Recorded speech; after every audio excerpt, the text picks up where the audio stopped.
नमस्कार, आदाब, सत श्री अकाल। एक बार फिर स्वागत करती हूँ आपका अपने चैनल पर। आज हम स्वतंत्रता पर विचार करेंगे। दोस्तों, आप सुन रहे हैं खुशी रीडर क्लब और मैं हूँ खुशी। आज मैं बात करने वाली हूँ स्वतंत्रता की आंतरिक यात्रा पर। उस स्वतंत्रता पर जो बाहरी दुनिया से नहीं, हमारे भीतर से जुड़ी है। हम में से कई लोग स्वतंत्र होने का सपना देखते हैं, लेकिन क्या आपने कभी सोचा है असली स्वतंत्रता क्या है? क्या यह सिर्फ बाहरी बंधनों से मुक्त होने का नाम है या इसके मायने और भी गहरे हैं? मेरे विचार हैं कि स्वतंत्रता केवल बाहरी नहीं बल्कि आंतरिक है। अक्सर हम सोचते हैं कि स्वतंत्रता का मतलब है हम जो चाहें कर सकें, जहां चाहे जा सकें, लेकिन अगर हम डर, संकोच या समाज के बनाए नियमों से बंधे हैं तो क्या सच में स्वतंत्र हैं? मेरे विचार है कि असली स्वतंत्रता वह है जब हम निर्भय होकर जी सकें, जब हम अपने निर्णय खुद ले सकें और जब हम किसी के दबाव में नहीं बल्कि अपने आत्मबोध के साथ आगे बढ़ें। हम में से बहुत से लोग अपनी पूरी जिंदगी दूसरों की अपेक्षाओं के हिसाब से जीते हैं। समाज, परिवार, परंपराएं हमें बताते हुए रास्ते पर चलने को मजबूर करती हैं, लेकिन क्या यही सच्ची आज़ादी है? मेरे विचार हैं कि स्वतंत्रता का मतलब केवल बंधनों को तोड़ना नहीं बल्कि जिम्मेदारी लेना भी है। एक बार की बात है, एक छोटे से गांव में एक लड़का रहता था जिसका नाम आर्यन था। वह बेहद बुद्धिमान था, लेकिन वह हमेशा डरता रहता। कोई एक चीज उसे अंदर ही अंदर परेशान करती थी, वह था उसका डर।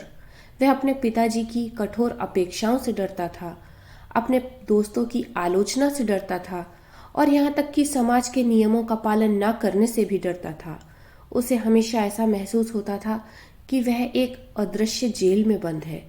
एक दिन गांव में एक साधु आए। उनके चेहरे पर असीम शांति थी और उनके शब्दों में एक गहराई। आर्यन उनसे मिलने गया और उनसे पूछा, मुझे बताइए, मैं कैसे आज़ाद हो सकता हूँ?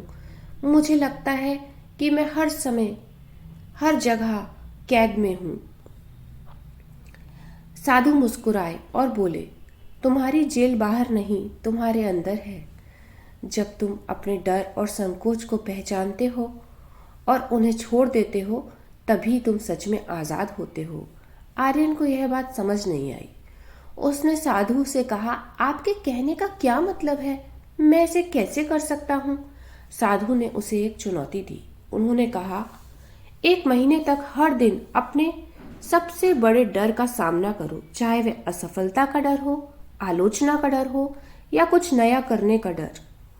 और जब तुम ऐसा करोगे तो तुम देखोगे कि तुम्हारी कैद धीरे धीरे गायब होने लगी है। आर्यन ने साधु की बात मानी। उसने हर दिन अपने डर का सामना शुरू कर दिया। पहले पहल उसे बहुत मुश्किल लगी, लेकिन धीरे धीरे वह अपने डर से मुक्त होने लगा। 1 महीने के अंत में उसने महसूस किया वह सच में आज़ाद है, बाहर की दुनिया के बंधनों से नहीं बल्कि अपने भीतर के बंधनों से। अगर हम सच में स्वतंत्र बनना चाहते हैं तो हमें पहले खुद को समझना होगा, क्योंकि जब तक हम खुद को नहीं पहचानते तब तक हम अपनी स्वतंत्रता का क्या करेंगे। स्वतंत्रता का मतलब यह नहीं कि हम कुछ भी करें, बल्कि इसका मतलब है कि हम अपने हर निर्णय को पूरी जागरूकता और जिम्मेदारी के साथ लें। जब हम भीतर से स्वतंत्र होते हैं तो हमारी हर क्रिया प्रेम और समझदारी से भरी होती है, न कि सिर्फ विद्रोह से। सच्ची स्वतंत्रता तब आती है जब हम अपने मन से मुक्त हो जाते हैं। हमारा मन ही हमें सबसे ज्यादा बांधता है, पुरानी यादों से, डर से, समाज के नियमों से। लेकिन जब हम अपने भीतर गहराई में जाते हैं, तब हम खुद को देखने लगते हैं तो हमें पता चलता है कि हम इन सबसे परे हैं। ध्यान इस आंतरिक स्वतंत्रता का सबसे सरल और प्रभावी रास्ता है। जब हम ध्यान करते हैं तो हम अपने विचारों से अलग हो जाते हैं। हम देख पाते हैं कि हम सिर्फ अपने विचार नहीं, हम सिर्फ अपनी परिस्थितियां नहीं, हम इससे कहीं ज़्यादा हैं। तो दोस्तों, स्वतंत्रता सिर्फ बाहर से नहीं बल्कि भीतर से होनी चाहिए। जब हम अपने डर, बंधनों और झूठी मान्यताओं से खुद को मुक्त कर लेते हैं, तभी सच में स्वतंत्र होते हैं। तो आज से ही अपने अंदर झांकना शुरू करें। क्या आप सच में स्वतंत्र हैं या आप सिर्फ भ्रम में जी रहे हैं कि आप आज़ाद हैं?